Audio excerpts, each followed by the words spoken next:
Hey Ninja Squad, welcome to the TENfold podcast, and I'm your host, Rachel Everington, wife, mother, agency owner, and entrepreneur, lover of coffee, music, and organization. I'm here to help people better and empower themselves to create and build an amazing life and career that they want and dream of by having powerful conversations, sharing other stories, providing motivation and inspiration that your dreams and passion is possible. Every month, our guests and I will be sharing our stories, our perspectives, and our knowledge on productivity, mindset, money, relationships, mental health, basically anything from light to heavy topics.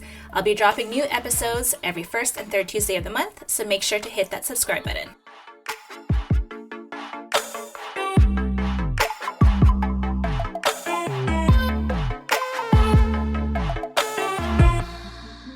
Hey Ninja Squad, welcome back to the TENfold podcast. So today is going to be about grieving while running a business. And this is super special to me because one, it's my daddy's birthday, who is unfortunately no longer with us.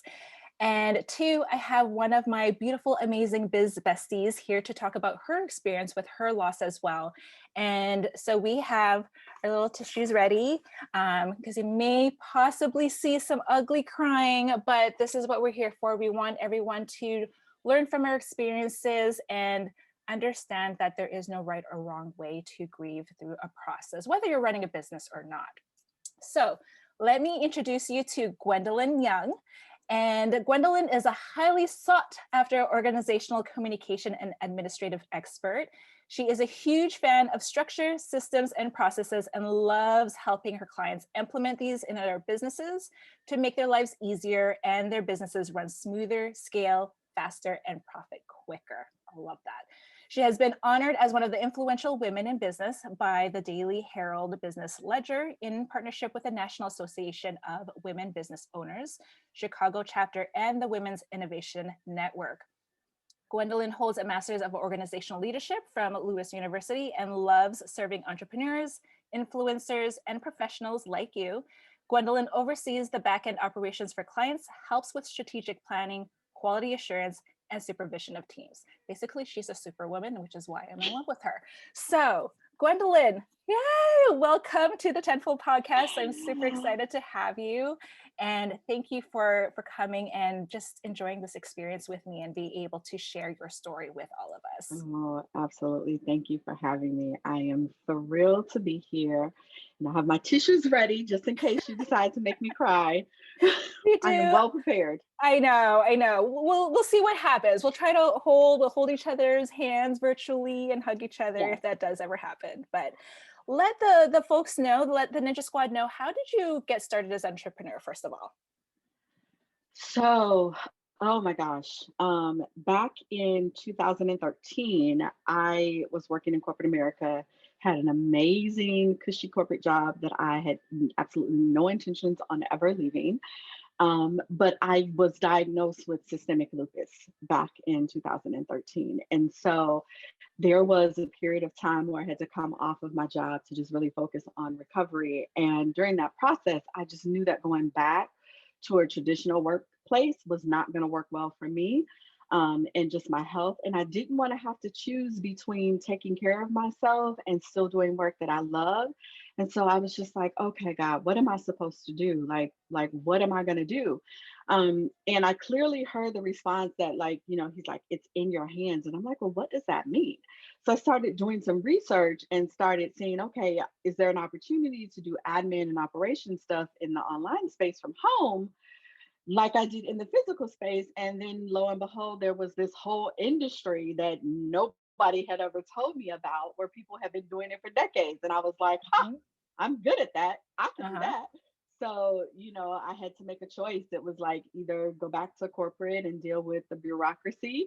It was, try and fight the Social Security Administration and prove I needed their support, or build a business that I love that would replace my corporate income. So I chose number 3. And that's why I'm here with you today. And it's been nonstop ever since. I love that. And I'm the type of person too that believes like things happen for a reason at its own time. And Gwendolyn, you know this, and I've said it to you, is you were placed into my life at this very right timing, us going through like a mastermind and knowing each other and basically going through like the current struggles of building your business at the moment, right? Agreed. So But let's also should now share too our experiences of loss. So I'll let you go first and then I'll share mine. But tell me about your experience of loss. And I think it was even very recent. It was last year, wasn't it? Yeah, Yeah. last year was a big one. And, this topic is so interesting because when I lost my aunt in May of last year, I started to do this whole reflection thing, right? Because it just hurt me so deeply to my core. And I realized that I had been experiencing loss every year for the last decade. Wow. Yeah, and hers was just like it literally knocked the wind out of me. So we had just recently started back doing prayer calls. There were three of us. We call it the Three Musketeers, and so there were three of us in this friendship. And so we had just started back our Friday night prayer calls. We would get on, we would pray for each other's families, and then we would just kind of like kick it over Zoom. So we'd just Mhm. be chatting it up, and we'd look up at it before hours later. So literally, we had been on Zoom for like 3 hours. Wow. And then the very next day, that Saturday, we were having a Zoom birthday party for another person that we knew. And I was kind of the host of it. So while I'm hosting this Zoom birthday party, I got a text from my aunt that said, I just need you to pray. And I was just like, what's going on? And so she texts me and she's like, I'm having a hard time breathing. My chest is hurting really bad. So I like signal one of the other ladies I knew on Zoom and I'm like, okay, you're gonna have to take over being the host. And I stepped away to give her a call. Mhm. And I'm like, you need to get to the hospital right now. And she's like, well, I'm just gonna lay down and see if it passes. I'm like, no, you're not. You're gonna go to the hospital. So I didn't know if she was really gonna call or not. So I called my cousin, her daughter, and I'm like, how close are you to your mom's house? And she's like, I just left there. I could turn back around. I'm like, she needs to get to the hospital. I need you to make sure that that happens. Mhm. And so finally called an ambulance. They got her to the hospital. She texted us about an hour later. So around 8 p.m., she texted us. She's like, I'm in the hospital. They're running the test. Everything seems to be going fine. So I'm like, okay, great. So I know from having lupus and being in the hospital multiple times that like there's a series of things that has to happen. So nothing's going to happen right away. So Right. I was like, I'll give it a couple of hours and then I'll call and I'll check on her. So at like 11 o'clock Saturday night, I text her exactly 11:01 and she didn't text back. So I was like, okay. I could feel something in my spirit that just didn't feel right, but I was like, I'm not gonna panic. She could be in one of the tests right now. That's why she's not answering. Mm. So I'm not gonna, worry just yet. So then I called her at midnight. I waited an hour and I called her at midnight and she didn't answer. Uh-huh. So now I'm very anxiety ridden. And so I can't sleep. So I just go downstairs and sitting on the couch and I'm like, So just to interrupt for a moment, so no one was like with her, like no, any because it's family COVID. member? Oh, that's No, because right. it's COVID. So they don't let us in the hospital. So she's there by herself, right? Okay. And just to kind of set the context of the relationship so people understand, my aunt was 4 years older than me. So I grew up with her. She was more like my big sister than she was my aunt. I spent summers at my grandmother's house with her. Like I followed her around everywhere that she went. Like she was my person. And so I didn't get an answer. So I'm just on the couch and I'm just like, and then it was about almost 4 o'clock in the morning. And I was like, okay, I'm going to go upstairs and try and get some rest. And as soon as my foot hit the bedroom, I got the phone call. And I just said, I answered the phone. And we all know that the 4 a.m., 5 a.m., 6 a.m. phone calls are typically not the good phone calls that you want to Yes. have. Mhm. And I said hello, and her daughter was just on the phone, hysterical, just crying. And she's like, my mom is gone, my mom is gone, my mom is gone. And I just like lost it. I just literally started screaming and shaking. Like everybody in my house came running from all directions Mhm. and I couldn't even talk. I could barely breathe. And so my daughter grabs the phone and she finds out what happens. And it's just like it was unreal. Like I couldn't wrap my mind around the fact that I had just spent 3 hours with her on that phone call on Zoom. And then less than 24 hours later, she was gone. That was that was very difficult. This is a person who was a part of every piece of my life since I was a little girl. Mhm. And now she wasn't here anymore. And there wasn't a warning. She wasn't sick. It wasn't COVID. She just was, she was just gone. Mhm. And that was so difficult. And so having to deal with the fact that I still had a business to run, I couldn't think, I couldn't function, I couldn't be present. And so I told all my clients what happened, and luckily I have an amazing roster of clients, and they're like, just do what you need to take care of yourself. And I think that's why it's so important that you build relationship with your clients. Not necessarily, you have to be best friends, Mhm. but be transparent, be authentic, because life happens to everybody, right? So they were so amazingly understanding.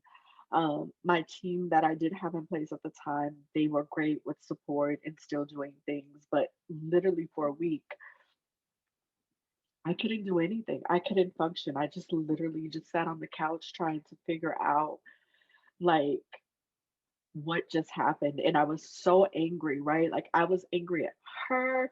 I was angry at me. I was angry. Like, and the more I learned about the situation, I was just like angry with everybody. I was like, why didn't she say something sooner that she was having these problems?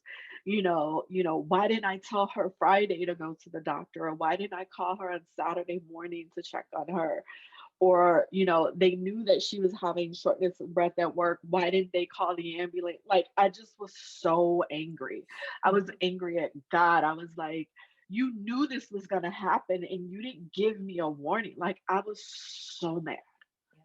I was so mad, and I literally could not function. I couldn't. I just Mhm. couldn't do it. I couldn't understand it. And then you compile COVID on top of that, and it makes it even more difficult. So you can't go to the hospital Right. to see Can't even her. say your goodbye. The funeral, the processionals, they have their rules now, so they're not letting more than 10 people. Mhm. Well, my grandmother has 7 kids. The two of them have passed on. My aunt was one, and then I had another aunt before that, but still, she had, you know, children. She Mhm. had her 4 children, and then she still had 5 siblings and my grandmother. So that was 10 people. Mhm. So it was just, it was, yeah, it was unreal, is what it was. It was just unreal. Yeah. And so after, let's see, I told you we needed tissues. Yeah, we did need tissue. I didn't think we were going to need them so early. I thought I No, could talk this about this girl now was about without like to use falling apart. napkins. This girl was about to use napkins for tissues. I'm like, I no. was. Grab some regular I tissues. was. Um, so after all going through that process and letting your clients know what had happened, um, how did that look after? Did you take a week off? And because I know when I was working corporate, and the last corporate job I had was of 8 years. So we've definitely, as corporate, we were a corporate family. And so you kind Hmm. of experience those losses with different people in the company. And so Yeah. sometimes I will see people who are off for a week, off for 2 weeks. There's people where they're just only off for the day and they're right back at work. So how Yeah. did your grieving journey look like, after you've had told your clients that someone you loved had passed Yeah. and you needed some time off? So my grieving process was like it was literally ongoing. So for the first initial week, I literally shut down. I didn't do anything. Um, my team was handling bits and pieces of it, but other stuff, my clients were just like, we'll figure it out until you're back. But that first week, I literally didn't do anything. I couldn't function. I couldn't even think right. I Mhm. couldn't even think straight. So the first week, I literally wasn't there. The second week, I just eased into it. I didn't take a lot of meetings. I, let clients know, hey, I'm here in the background, but I'm not really prepared just yet to be facing. Mhm. And so, and then the course over the 30 days, like it was just really trying to manage my mood and my energy because like I think I'd be fine. And then, like one day I was going through email and an email popped up from her because she literally had just sent me an email 2 days before she passed. And then I'd be a basket case all over again. Right. So I literally eased into it, but it took a long time. Um, for me, I would say probably a good 30 days before I felt like semi-normal again to function where I could be present. Mhm. But it was a few months before I really like, she's not here. Like, you're gonna have to keep going because this is what she would want, right? She Mhm. would want you to continue being success. She was one of my biggest supporters, one of my biggest cheerleaders. So like you have to continue going. But yeah, it was a process. And it in that moment, it was so I think community became so apparent to me at that time, right? Because Mhm. like I've always known that it was important, but at that moment, the way that my community came around me, like my clients being so understanding, my friends just constantly checking on me, like that in that moment, it was like needed because that was a period where I could have easily just kind of slipped away into a depression Absolutely. Yep. and nobody would have even noticed because I would have just kind of fell off the radar because I didn't want to talk to anybody. I didn't want to see anybody. But I have the kinds of friends where they're like, I'm coming over and I don't care if you don't talk to me. I just need to see your face and make sure that you are still alive. And I'm like, fine, whatever. So like they don't care I have an attitude that like they're calling me anyway. Mhm. Um, and then the importance of having the team, right? Because I know that life has happened to me, but it would be unreasonable for my clients to put their businesses completely on hold for a very extensive period of time because I can't function, right? Mhm. So that one, it was like, oh, you have to keep building this team because somebody needs to be doing the work when you can't, right? And so yeah, it just yeah, my it was a transition. It was a while. Mhm. Yeah, and Gwendolyn, you and I have talked about this too, where like our journeys and our stories is two different things, and this is Yeah, why like I find very this different. this topic very interesting to me because I always felt like something was wrong with me the way I had grieved because it wasn't to me like the norm. Yeah. And so to tell a little bit my story is it was kind of funny. So it all started at where, I called my parents. So my parents live in a different province. If you're in Canada, it's province, it's like the state. They live in a different state.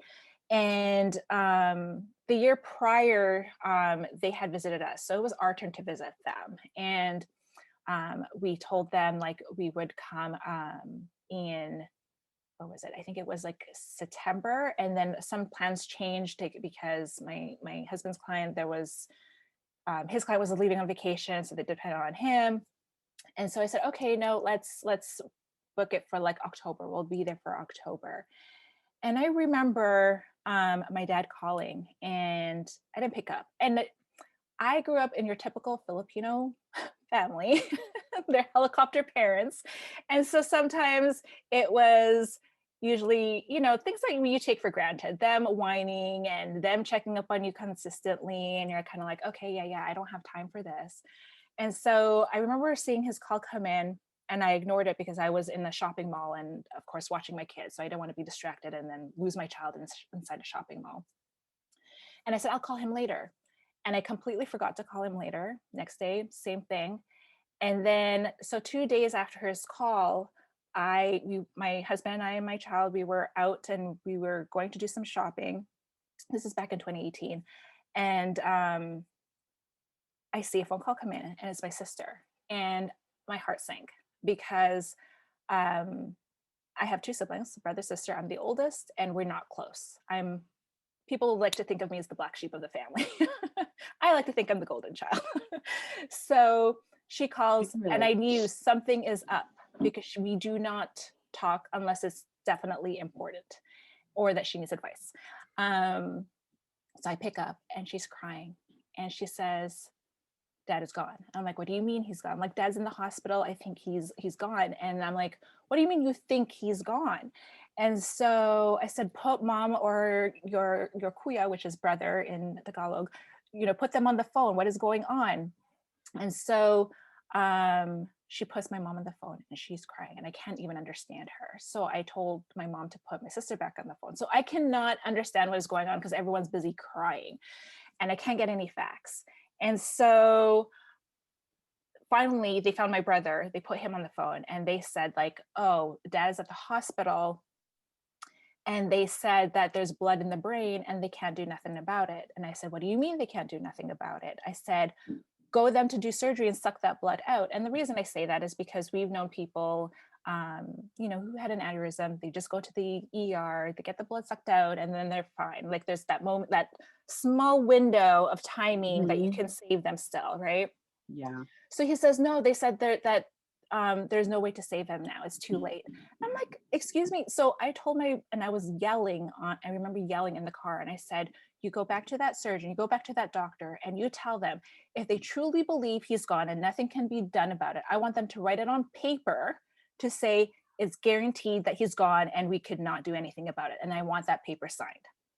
And I was a legal assistant, y'all. So everything on paper. So you Right. comes back to me and you promise that he's officially gone. And they didn't do it. So I get a call back from my brother saying, okay, they're going to bring him, they're going to take him in and do it. As I hung up, I bawled because I there's something in me that knew he was gone, even though I said what I said to my family. And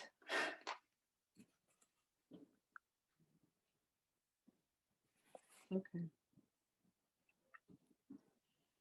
it hurts because part of me feels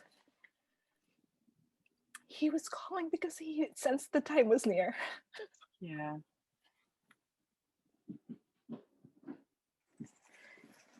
So I remember heading home after shopping. We still continued shopping because there was nothing we could do except to just wait. And Yep. and this wasn't even COVID yet, but the fact that I was so far away, there was nothing that I could do except wait on what was going on. And I knew something was different.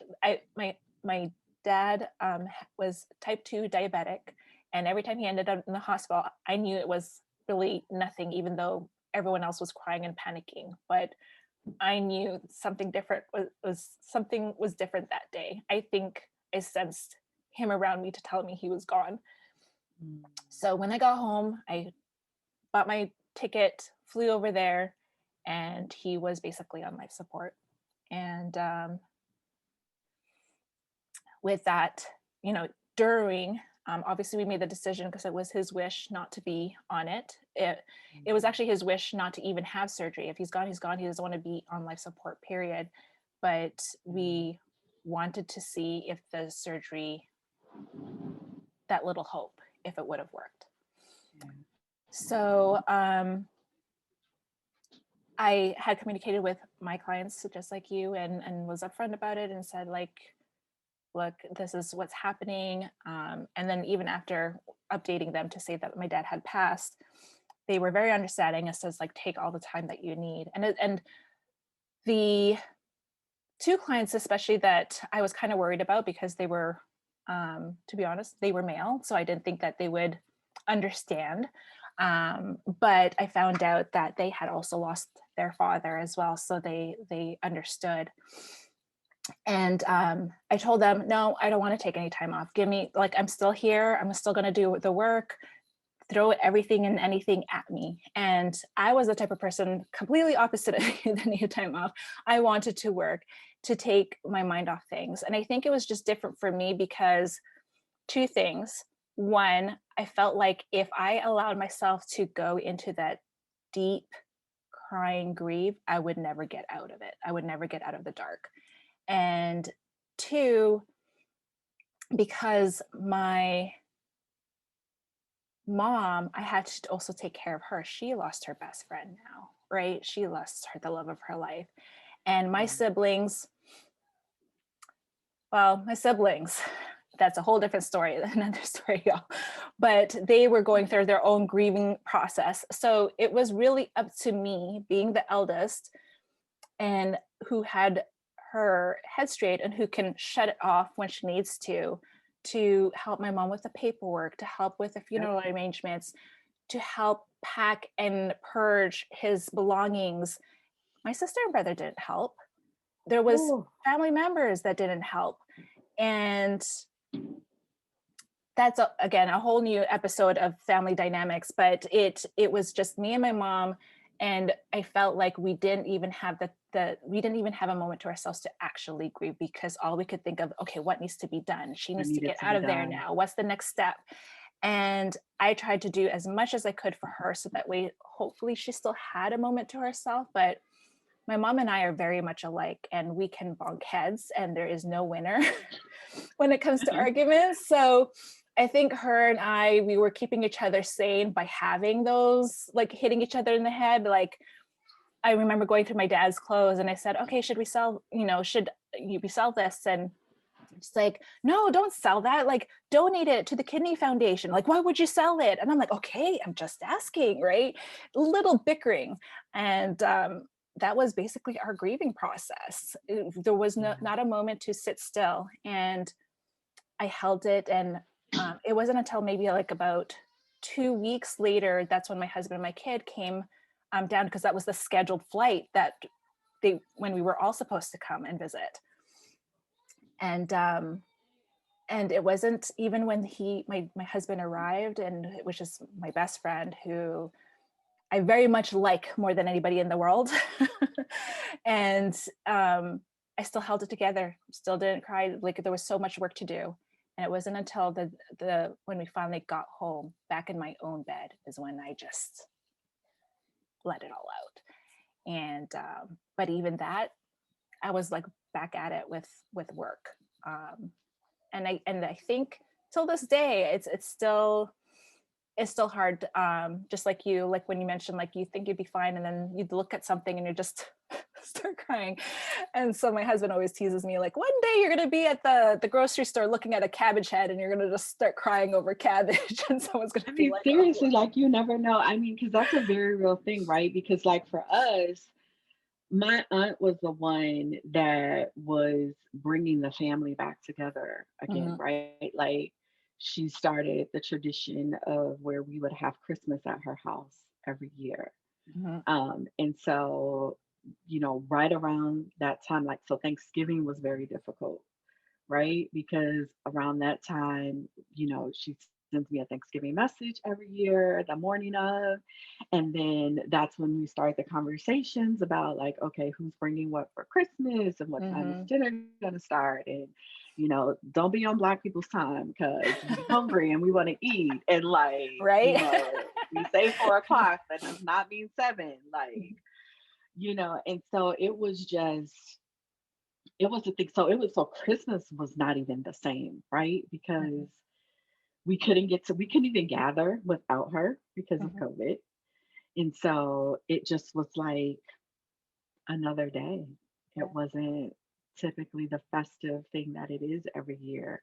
And that was very difficult. And so, but cooking, like, my aunt made all the cakes. She was the baker in the family. Oh, nice. So, it was simple things like my husband and I went to the store and we bought a store-bought cake.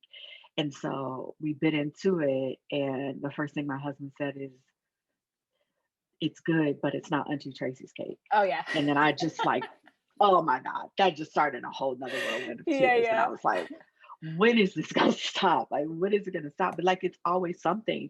I was in my email the other day and I came across a prayer that she sent for my son to me in email. And it was just like, I'm Mhm. getting ready to celebrate my 25th wedding anniversary next month, and she's not going to be there.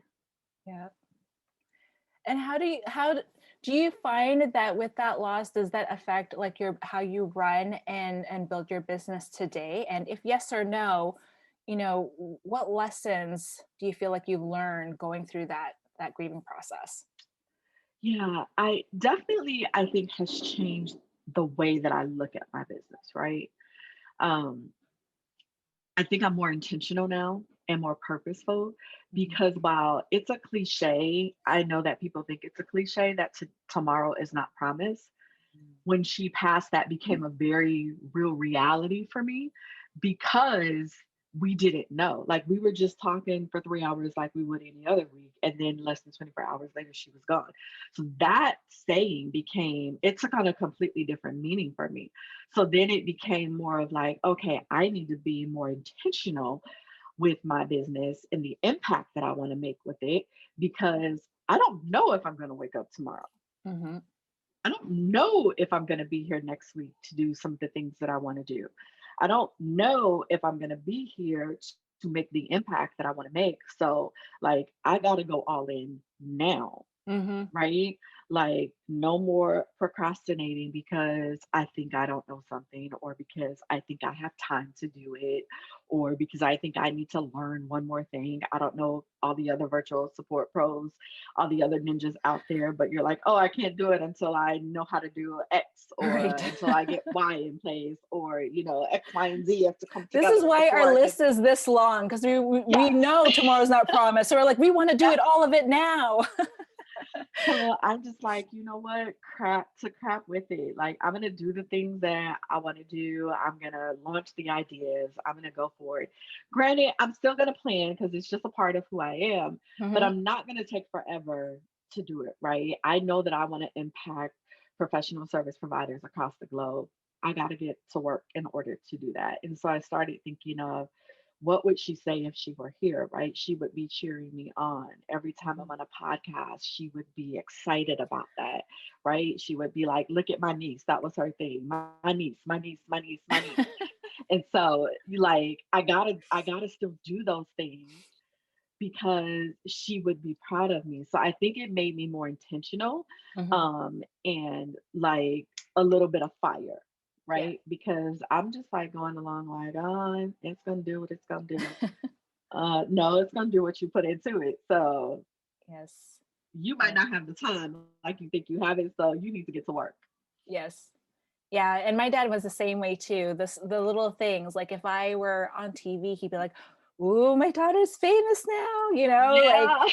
like the littlest things, and it's like your typical like daughter, like I'm embarrassed. My dad is like totally gushing and like it's just TV, Dad. It's okay, right? But he would think like it was you wanted the jackpot.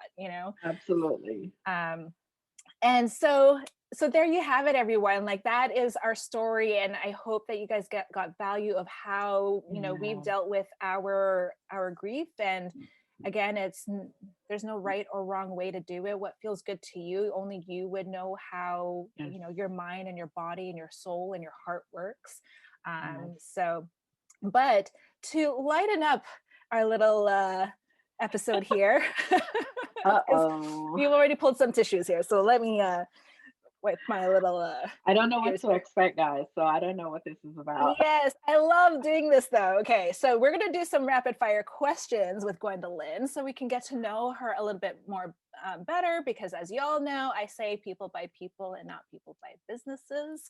So Gwendolyn, are you ready? Okay. I'm ready. My favorite food is Oh, salmon, grilled salmon. mm, uh, what is your favorite animal? Lions. Favorite television show is Special Victims Unit, Law and Order. I could oh watch it all day. yes. Favorite song is Oh, I have so many, but probably my favorite is Dear Mama by Tupac. oh, we're going old school now. Yes, Do you like spicy food? yes. And what is the meal that your favorite meal for spicy food? So it doesn't come spicy, but you make it spicy. So there's Oh, nothing okay. like an Italian beef soaked, drenching in its gravy with hot peppers on it. It's like Oh, that amazing. sounds Yes. really good. Okay. And last is, what does success mean to you? Oh, now that. What does success mean to me? I never know how to explain it. So success for me is just like do I feel good about my life, Mhm. right? Like there isn't a particular metric I'm looking at, but if I'm fulfilled, am I fulfilled in my business? If I'm fulfilled in my business, I am fulfilled in my family and what I'm doing in my family and my community. Like I feel good. I feel really Mhm. good. And that to me is success. When I can have an impact on other people just by being who I am, Mhm. that to me is success. Yes, totally 110% agree with you on that one. All right. So last one, what makes you a ninja? Ooh, so what makes me a ninja is that 15 years of operations experience. And because I can touch every piece of a business, right, and understand it. Like I can work in strategy, I can work in admin, I can sweep them off the floors, like I can do it all. Mhm. So what makes me a ninja because I am just like fierce. Yes, love it. And you and I both came from the corporate world, so we Yes, know how to chop we that yes, off. we know how to we can slice it, serve it, cut it, all that. Right, exactly. All right, everyone. So that is it. See, that wasn't so bad, was No, it wasn't. I wasn't sure what those it? questions were gonna be. Oh, we'll save it for another episode with Gwendolyn. We'll talk about like deep dive rapid fire questions. We'll get a little bit more personal in the next episode with her. Oh. All right, so that is it, everyone. So Gwendolyn, thank you so much for being on my podcast. I'm super super happy that you shared Yeah. your journey and your story and your loss with us and me. So how can people connect with you? Do you have any services, products, and where can they find you? Yeah, so if you guys are in the market for online business management, of course, if you're a professional service provider, you can go to my website, virtualadminexpert.com. If you are a new entrepreneur in the space and you're looking for some accountability and support, you can come over to my accountability program at thegenius-zone.com. And if you just want to hang out, then find me across all social media channels at your admin expert and connect with me. I would love it. Yay. And so I always like to end our shows with what are you thankful for? Because I think attitude of gratitude is I very important. I agree. I am grateful for opportunities like this, Mhm. where you get to connect with amazing people. I think over the last 6 to 7 years being in the virtual space, I've met some of the most phenomenal people that I otherwise would not have been able to meet. And so I'm so grateful for that, Yes. because that's how you and I found each other, my soul sister. Yes. So, yes, I am Awesome. grateful for these types of opportunities and connections. Absolutely. Same here. And I'm definitely most grateful for you too, as well. And yeah, Yeah, we are definitely soul sisters in so many levels, which we found out. absolutely. So there you have it, everyone. So do feel free to like check out Gwendolyn, connect with her. She is amazing. You need some Gwendolyn in your life.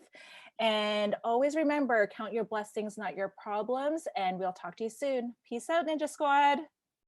Thank you so much for listening to today's episode. I appreciate you. Don't forget to hit that subscribe button and follow me on Instagram at Rachel Everington for more shenanigans. If you do share a podcast, please add hashtag TENfold podcast. And don't forget to join us every first and third Tuesday of the month. You don't want to miss out on all the awesomeness from this show. Peace out, Ninja Squad. No, seriously, get out of here. Love you. Bye.